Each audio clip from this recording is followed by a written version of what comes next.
I see a couple of young adults right there. How old are you guys? You 13. Wow. And next to you? How old are you? You're 10. Okay. I am so sorry for what Martin said. 10 years old. But you know what though? I can't feel too bad because you know what? 10-year-olds are young adults. You are a young adult. I don't see you as a kid. A kid to me, first of all, is someone who doesn't have access to the internet. You have, I'm sure, a tablet or a cell phone or access to online services, right? Services. What the hell is he talking about? Bad choice of words. You know what I mean, right? You've probably seen and heard a few things already, and the parents are like, no, not my child. No, I locked their phone. Yeah, but you don't lock their friend's phone. I feel bad whenever I say something that's kind of like risque, whenever parents bring like a 4-year-old, 5-year-old, 6-year-old, and yes, it happens. Then I feel bad because then I'll meet them after the show and I'm like, I am so sorry for what you heard me say. And it's always funny to see the parents say, oh, they hear worse at home. Nothing like watching a 4-year-old confirm that, you know, just.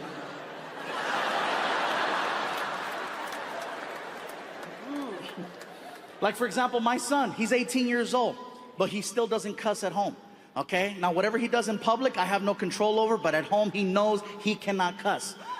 One time in like 13 years, I caught my son cussing at home, and I couldn't even get mad. He had fallen down the stairs. I don't mean to laugh, but think about it. What am I gonna do to him that's worse than what he just did to himself? I heard it too. Just, ah! Son of a bitch!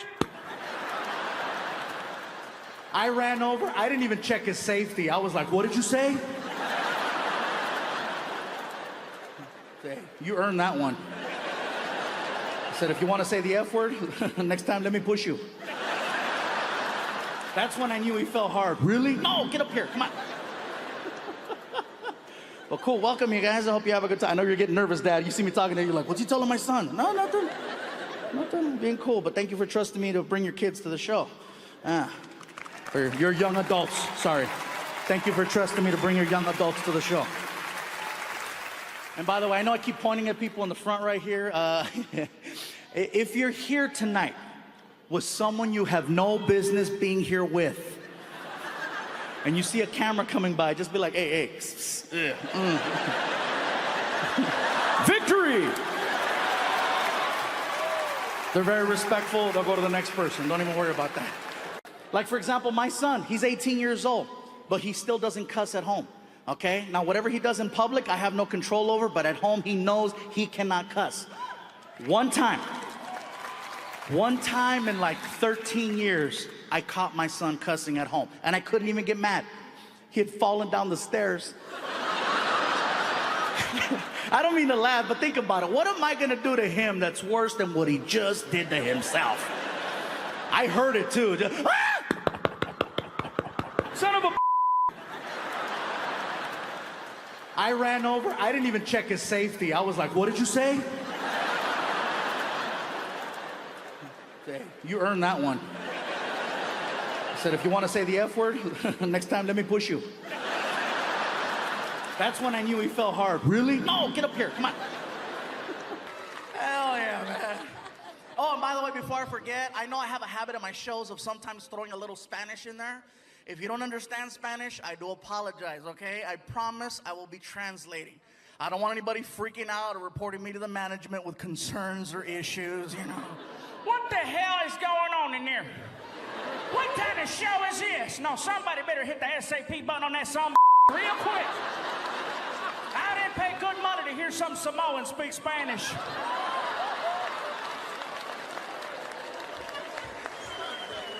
I'm not Samoan, I'm fluffy. I didn't know why the guy thought I was Samoan, you know? And I've had this happen a couple times where people go, are you Hawaiian? I'm like, no. No, not just a shirt. I thought it was just a shirt, but no, how could it just be a shirt? Just because you wear a freaking sombrero, that doesn't make you Mexican. I see white people, Cinco de Mayo, wearing a sarape, walking a donkey with a sombrero. You don't look at them and go, hola, amigo. No, you're like, hey, Ted. Hi. You know, and he's walking around, hola, come on. Come on, stupid donkey. Donkey, come on. I don't get it, man.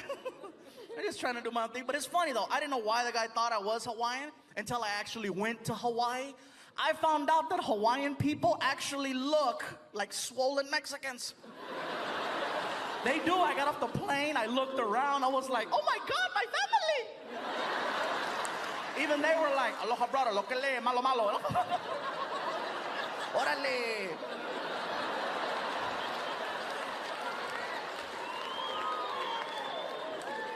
I loved Hawaii. Hawaii was great, man. They have a lot of different cultures there. They have a lot of Asian people. A lot of Koreans.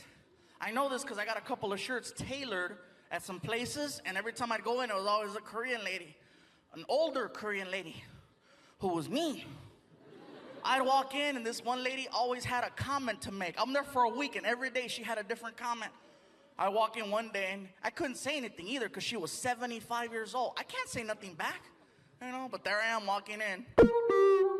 The lady behind the counter, oh, look at who's here.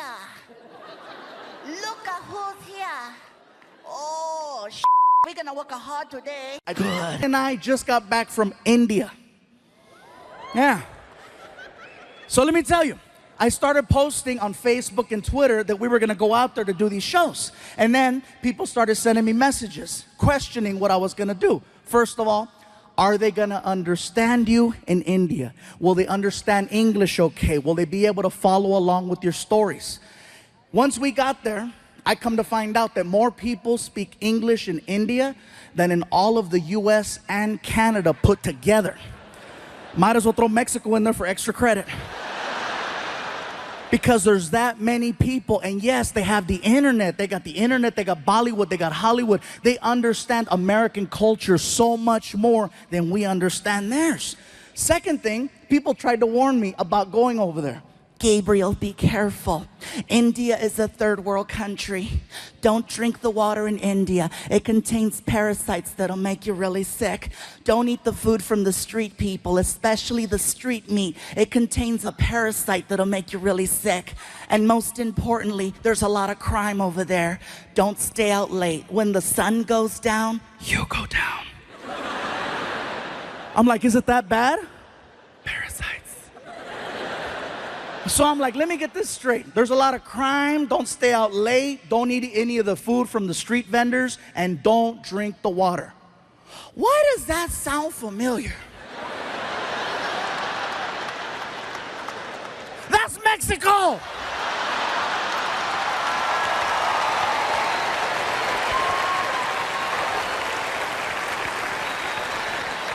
When Martin and I got over there, we found out that Indian people and Mexican people have so much in common, you guys. I'm telling you, it's insane how similar we are, especially the food. The food is so similar. For example, Mexicans love tortillas. Indian people love naan bread, which is a fluffier form of a tortilla. Mexicans love chicken. Indians love chicken. Mexicans love hot and spicy. Indians invented hot and spicy. Most popular drink in Mexico is Fanta. Most popular drink in India is Fanta. Indian people worship cows. Mexicans love barbecues. A lot of similarities. Most of the people that I met over there were very hardworking and humble.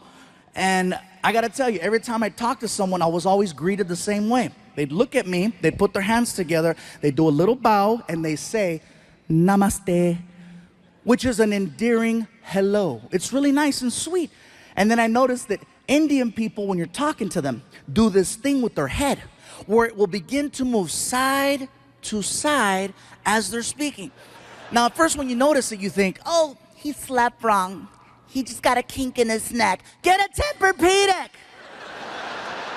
Now, when they start speaking, their head starts moving. And I noticed this. The guy is checking us into the hotel, and he's really cool. He's like, listen, if you have any problems at all, okay, you call the front desk, you press 0. We will send somebody to your room to help you. Whatever you need, we got it for you right here, okay? It's very good. Now, one thing I notice is the more they talk and the more excited Indian people get, the more the head starts to move around. Somebody at the hotel yelled out to the clerk, that's Fluffy. And the guy was like, oh my God, I don't believe it. I can do it. I thought it was you. I thought it was you. Oh my God, I cannot believe it. This is so crazy. Oh my God, Fluffy, Fluffy, Fluffy. Even crazier than that is that the mouth is actually connected to the neck. When the mouth stops moving, the head stops wherever the mouth left off. And when you see Indian people talking to each other, you can see it. Okay, let me tell you something. Okay, okay, hold on, wait, hold on, wait, okay. Like if you're Indian and you stutter, you are so screwed. Somebody stop him!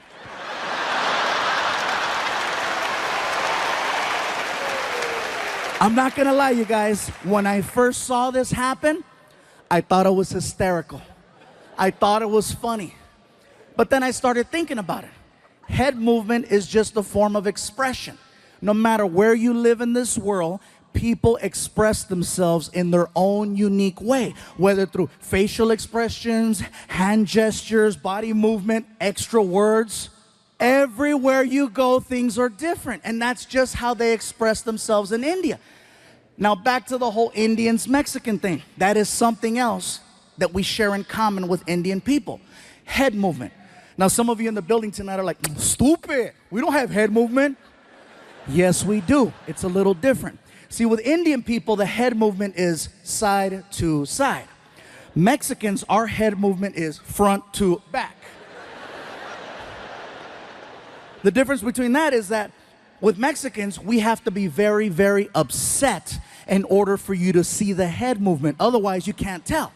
With Indians, it's all the time. Oh, today is such a nice day. It is such a beautiful day today. I'm so happy. It's very nice, very good. Oh my God, I can't believe it's so nice. It's such a pretty.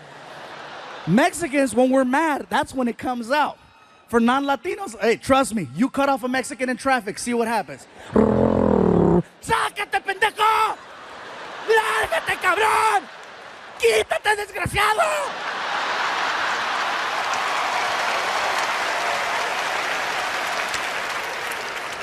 That's funny. I don't know why the black people are laughing. You guys take it all. Oh, no, you didn't. Oh, hell no. I know he ain't talking about me. I hit a bell. I hit a bell.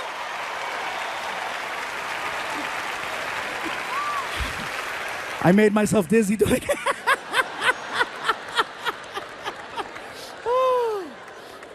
So let me tell you guys, if you ever get the opportunity to travel to India, I encourage you to check it out. You are gonna see some beautiful things. You are gonna see some amazing things. You are gonna see some sad, depressing things and some real horrible things. Overall, it's a well-balanced trip. But when you get back home here to the United States, you will have a whole different appreciation for your life. Believe that. I guarantee this, you guys.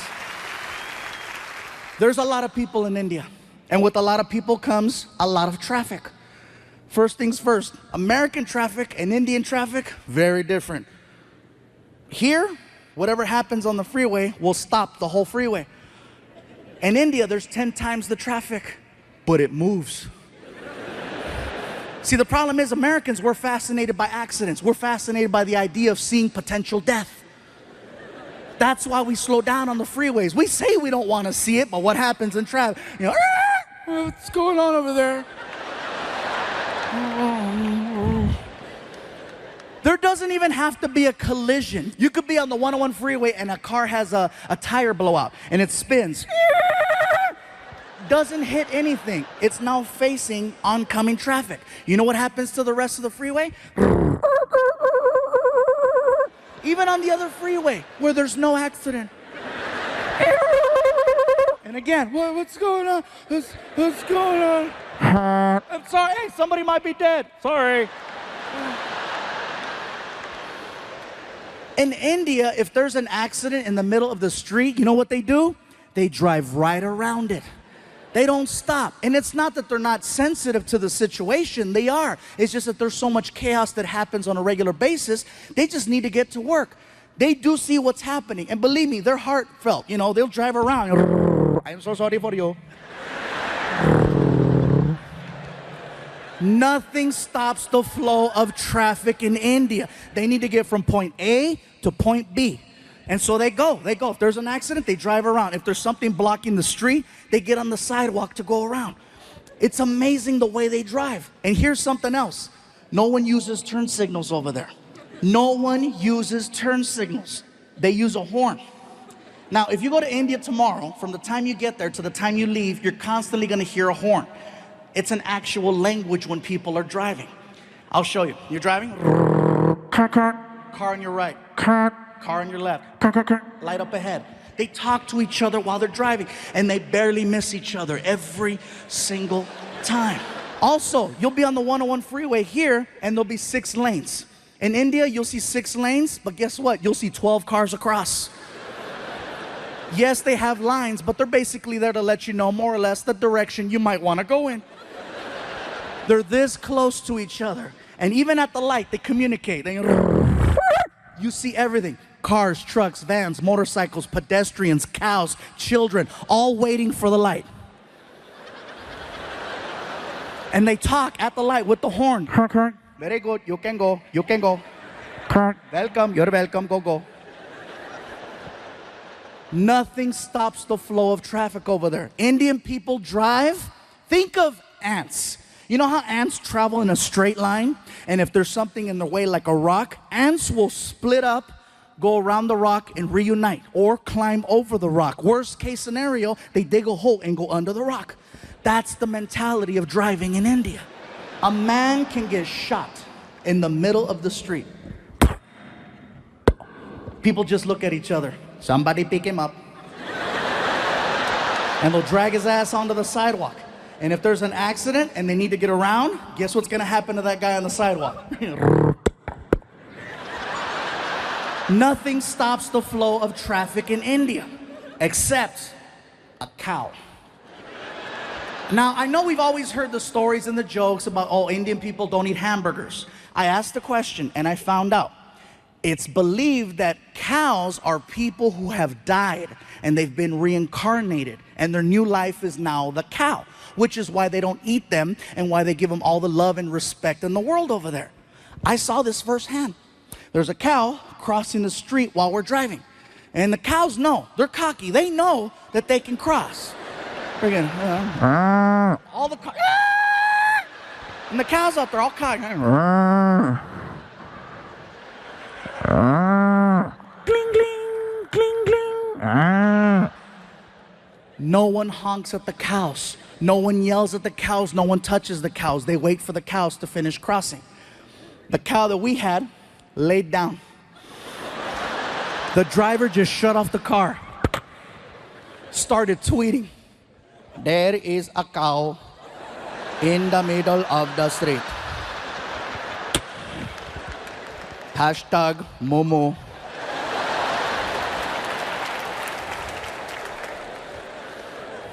I asked the driver, what's going on? Sir, there is a cow. I see that there's a cow. Are you gonna honk at it, go around? What's gonna happen? We cannot honk at the cow. We must wait for the cow to move. You're kidding. I am not kidding. We must wait for the cow.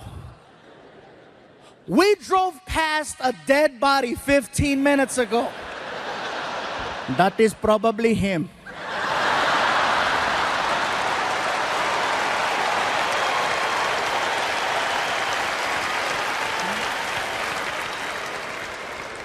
Like seriously, the driving situation over there is so intense, you guys. One morning while we're there, I needed to get to the airport fast because I overslept. And so I get in the cab and I hand the driver a $50 bill. And I go, sir, I am running very late. I need to get to the airport as soon as possible. Whatever side street you have to take or back road, I'm all for it. Whatever you have to do, let's do it. And I hand him the money and he goes, very good, let's go. And we take off. The guy is hitting anywhere from 50 to 70 miles an hour on the street. We are making incredible time. I notice that we're heading in the direction of a red light. You ever been in a car with someone and you're paying attention to what's going on and you notice that you're about to hit a red light And you know how you start to mentally and physically prepare yourself for the deceleration of the car? And you start anticipating the pressure from the brake. And if you don't get the sensation of slowing down by a certain point, all alarms go off in your head and you sock the driver in the chest. Hey! Not only did I not get the sensation of slowing down, I got the opposite. He gunned it towards the light. And it caught me off guard. I couldn't even scream. I was like, and then I got air. Hey, pull over, pull over. He didn't even know what he did. He looks at me, he goes, what is wrong? What do you mean, what is wrong? Dude, didn't you see the red light? As calm as can be. Didn't you see there was no one there? You told me, whatever you have to. 3 years ago, I bought a Beetle, not even thinking. That's not the joke, shut up. See, I can't even tell you guys this story already. I wasn't thinking, I bought the car because it was affordable, economical, brand new freaking Beetle for like 17 grand. I was like, first new car. I go to show it off at my friend Martin's house. I thought it was nice, I pull up, you know. Martin! He lives in the hood, I don't get out the car.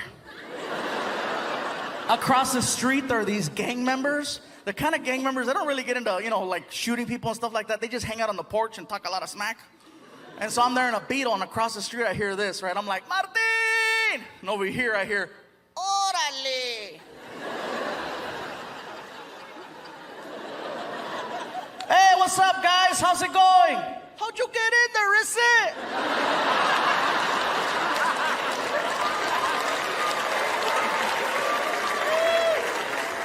Hurry up, Martin! 2 months later, I go back to pick him up. Now I've had some time to work on the car, right? I put some rims on it, some stickers. I put a chip in the motor so it goes faster. I thought it was bad, right? I pull up. Martin! Órale! I'm not turning around. Hey! Hey! I don't see you. Yoo-hoo! Hey! Oh! What? Check it out, hey! It's the Fat and the Furious!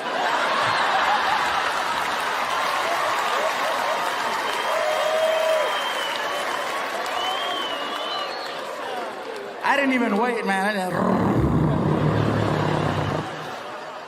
Got rid of that car, man. I traded it in and got myself a big old SUV. It was nice for a while. This car freaking sucked on mileage, so man, I got 11 miles to the gallon. Oh, you cannot be badass in a car that kills gas like I kill tacos. You can't be at the stoplight trying to intimidate other cars. You know, what? Whoa. $20 right there. Hell no, man. But it was kind of cool. It had a GPS navigational system in it, an OnStar, which was really cool. You know, I'm driving and all of a sudden this girl's talking to me. Right turn up ahead.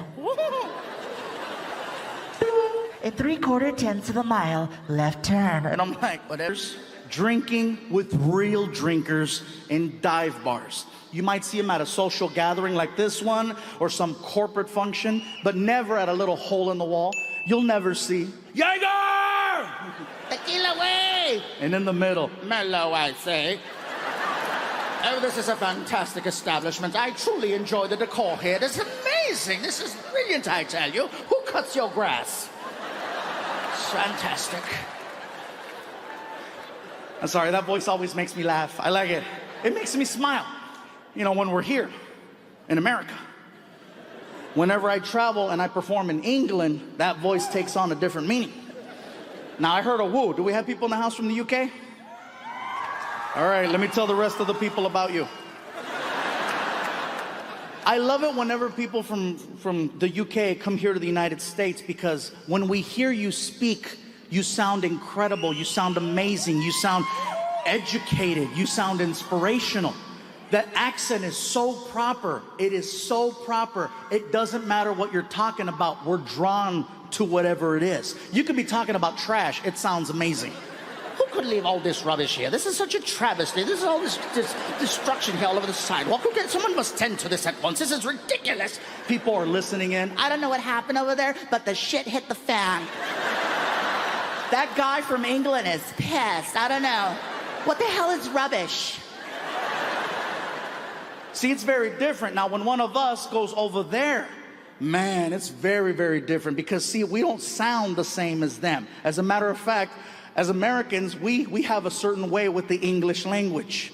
Do you understand how we sound to them? I mean, seriously, do you know how they look at us when they hear us speak? We sound like this to them. I'll tell you right now, the other day I was hanging out with Phil, right? That some bitch come over to the house. We had ourselves a good old time. It was just me and Phil. And by the way, if you sound like that here tonight, I'm just kidding. There's just jokes. Don't feel like just, you know. I'm gonna wait for his ass outside. I'll see how funny he is when he gets to the parking lot.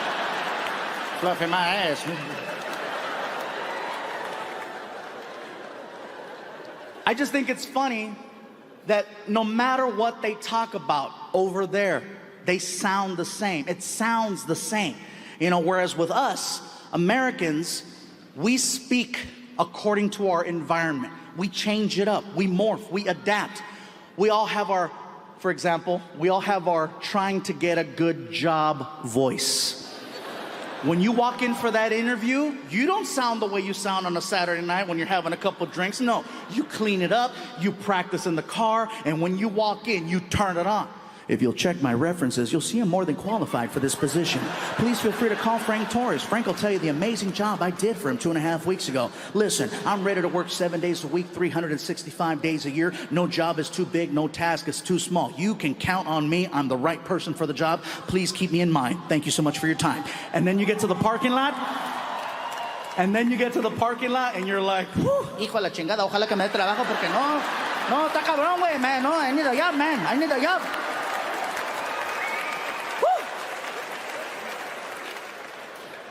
You guys know we all have our daytime voice that we have around our family and our friends and our children, you know. And then we have our late night voice, you know, our party voice. Yeah! And then if you're lucky enough, you have your late night voice. Destroy, you don't even know what's about to happen. You better get on the phone.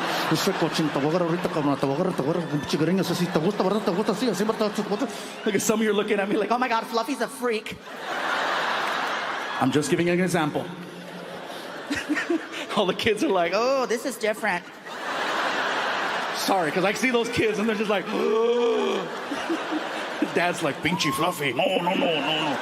Stupid, bad Fluffy. But see, now over there, they sound the same no matter what they're doing when they apply for a job. If you'll check my references, you will see I'm more than qualified for this position. When they party. If you'll pour me the wine, I will drink it. It is brilliant, I tell you.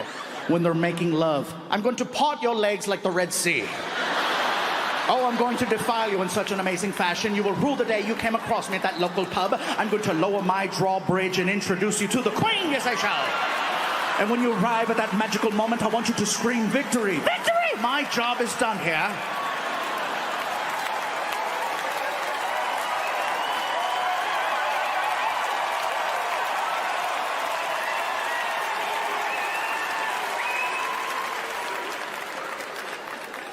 The only messed up part about that joke is that that's the only joke the kids remember. It'll be 2 weeks from now, and you're trying to get in the room, and you're like, why is this door locked? And then you hear, victory! I see a couple of young adults right there. How old are you guys? You're 13. Wow. And next to you? How old are you? You're 10. Okay. I am so sorry for what Martin said. 10 years old. But you know what though? I can't feel too bad because you know what? 10-year-olds are young adults. You are a young adult. I don't see you as a kid. A kid to me, first of all, is someone who doesn't have access to the internet. You have, I'm sure, a tablet or a cell phone or access to online services, right? Services. What the hell is he talking about? Bad choice of words. You know what I mean, right? You've probably seen and heard a few things already, and the parents are like, no, not my child. No, I lock their phone. Yeah, but you don't lock their friend's phone.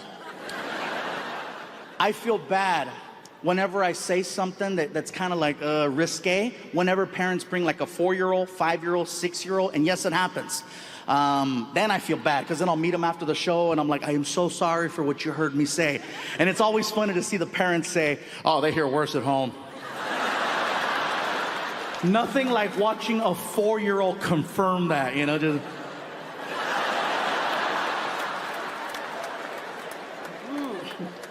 Like, for example, my son, he's 18 years old, but he still doesn't cuss at home, okay? Now, whatever he does in public, I have no control over, but at home, he knows he cannot cuss. One time in like 13 years, I caught my son cussing at home, and I couldn't even get mad. He had fallen down the stairs.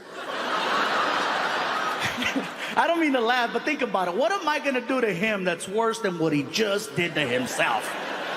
I heard it too. Just, ah! Son of a bitch! I ran over. I didn't even check his safety. I was like, what did you say? Hey, you earned that one. I said, if you want to say the F word, next time let me push you. That's when I knew he fell hard. Really? No, get up here, come on. Well, cool, welcome you guys. I hope you have a good time. I know you're getting nervous, Dad. You see me talking to you, you're like, what's he telling my son? No, nothing. Nothing, being cool, but thank you for trusting me to bring your kids to the show. For your young adults, sorry. Thank you for trusting me to bring your young adults to the show.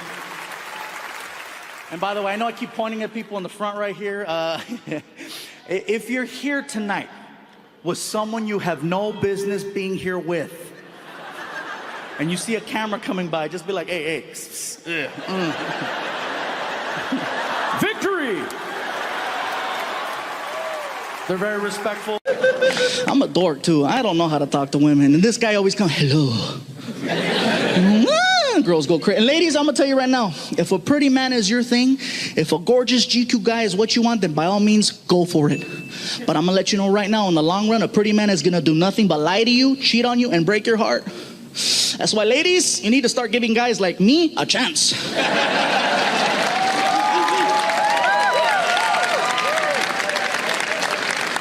That's right, because I'm going to tell you guys right now, the worst thing I'll ever do is have dinner without you.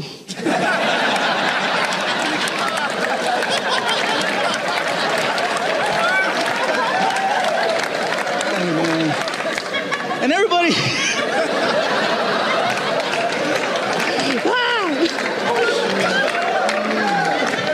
Look at some of the girls.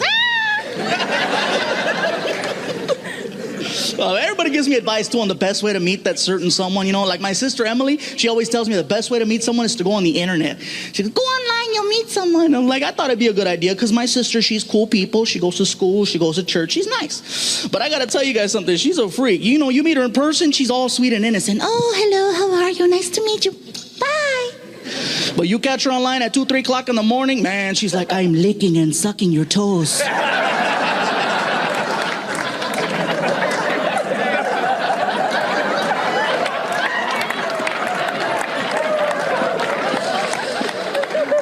Ooh, do you like it? Now see, that's scary. It is, because I had no idea she was online. I was like, yeah, I like it.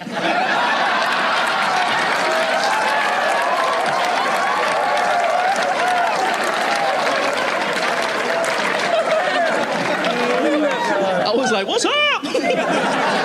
I see my sister the next day. She's like, I met someone. I said, me too. Check it out. I got some sandals. What's up? But you guys have to be careful. If you're gonna meet people on the internet, be careful, because you don't know what you're gonna get. You don't. I went on a blind date with a girl who was half Sasquatch, half Chupacabra. Yes, some of the white people, Chupa what? It's like Bigfoot, only smaller. Like cousins, you know? You gotta be careful, because they'll throw these little mysterious words out there to kind of like, get you excited. Like this one girl, she described herself as bubbly, and I hear bubbly and I was thinking, oh my God, wow, really? Shut up, wow, really? Oh my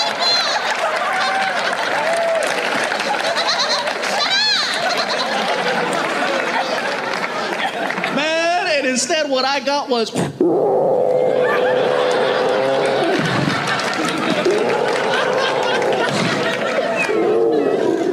I'm standing there. You have to be careful. And I said, you know what? Okay, maybe it's my bad luck. Couldn't possibly happen to me 3 times, right? So I gave it another shot. Went on another blind date with a girl who said she was a sexy Latina. I was excited. What's up? I get to her house, you guys. She was not Latina. Oh, no. She was black. Now, I didn't have a problem with her being black, but she specifically wrote out, I'm Latina. So I called her on it, right? I said, hey, girl, before we go any further, didn't you say that you were Latina? You know what she told me? She got mad. She was like, boo, I am Latina. Shoot, that's my name.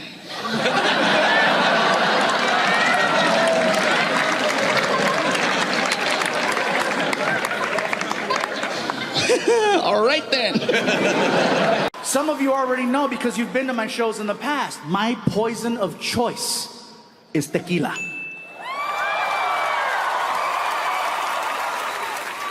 Certain alcohol I no longer mess with anymore. Like, I no longer mess with Jaeger. See, first of all, any alcohol that will make you say its name is not safe. And that's the only alcohol that will make you do that. That's the only one you hear people. Jaeger!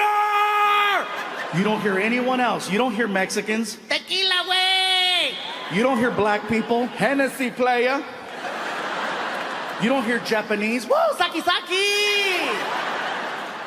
Jaeger is scary for a few reasons. One, I'm type 2 diabetic. I shouldn't even be drinking, but Jaeger has twice as much sugar in it. Second thing is the consistency. It's very sticky. It's like cough syrup. So if you drink too much of it, it holds on longer than anything else. And it's nasty. When you drink it, you're like, ah! Palatos, palatos, palatos. It's horrible. If you drink too much of it, it holds on longer than anything else. You know what I'm saying? Like if you have one too many beers, you know what happens. You get the and then you return it to the rightful owner. Jaeger makes you feel like you gotta bring it back, but you can't. All it does is make you dramatic for 45 minutes until it lets go. You've seen someone like that. Hey, you okay? I'm fine, but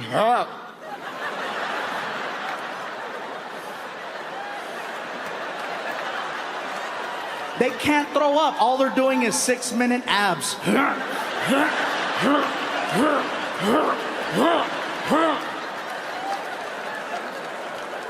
People look at you the next day. Are you into fitness? No, I'm a drunk. Yeah. Jaeger is scary. Another alcohol I refuse to mess with anymore is wine. Look at the people over there. We're from Schaumburg.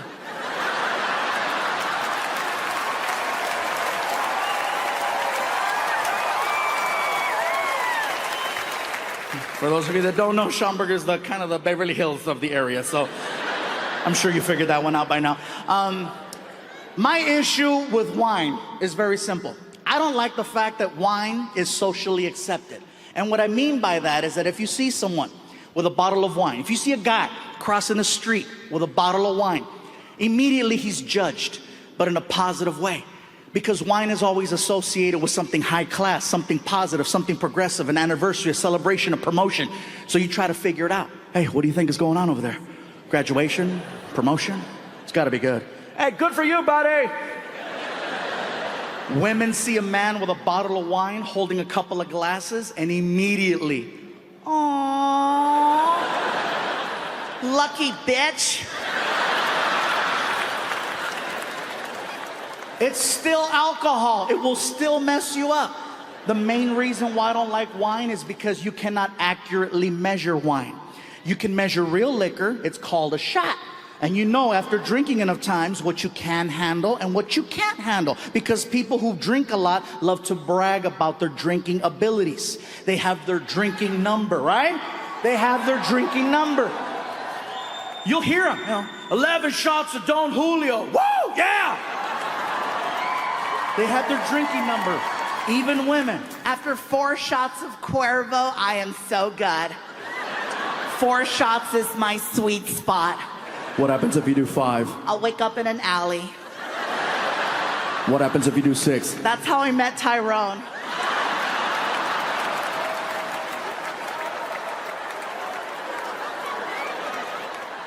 See, with wine, you cannot accurately measure how much you're drinking unless you're basing it on the bottle. And if you're basing it on the bottle, then that's a whole different issue. With wine, the glasses are always different sizes. Sometimes they're big glasses, sometimes they're small glasses, and a lot of times you need to rely on someone to pour it for you. Sometimes they know what they're doing, sometimes they don't. Sometimes they fill it up too high, which is not the proper amount. Sometimes they get it just right, which is a little bit less than half of the glass. Sometimes you get that greedy bastard from Olive Garden. You know what I'm talking about? Where you get that little sample, and then you have to hold it up in direct sunlight and do this. And then you drink it, and you're like, that's pretty good. I got a coupon for that. Here you go. And you never see wine drinkers drinking with real drinkers in dive bars. You might see them at a social gathering like this one or some corporate function, but never at a little hole in the wall. You'll never see Jaeger! Tequila way! And in the middle, Mellow, I say. Oh, this is a fantastic establishment. I truly enjoy the decor here. It's amazing. This is brilliant, I tell you. Who cuts your grass?